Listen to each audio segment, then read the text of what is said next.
I come across a lovely line in a book recently. It asks the question, who would you be without failure, without fear of myself?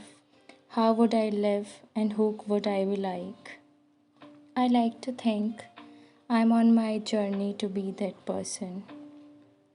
I noticed for me the key to finding that courage was to accept that in the scheme of things there is a lot I cannot control in my life.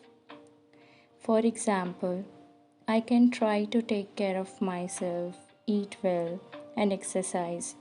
And while these are great things to do for me, I will still not always feel my best. I'll get sick. Perhaps I might not even enjoy the privilege of growing old. I really don't know what will happen, and that's rather scary sometimes. But what I find much more frightening is living a life trying to control things that I can't.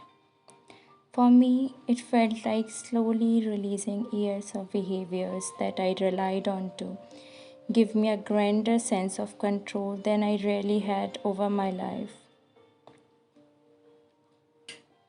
A very wise gentleman once told me to find yourself, you must pause. Enter the inner room of your spirit. You must lock the door because the experience may not always be pleasant and you may tempted to leave.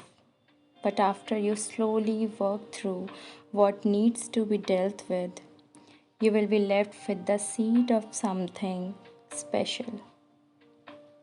That seed is you, the truth, and that is where you find your strength.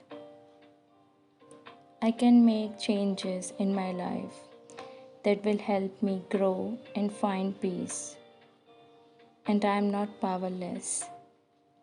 However, wisdom and experience will help me what I can and cannot control and let go what no longer nurtures me.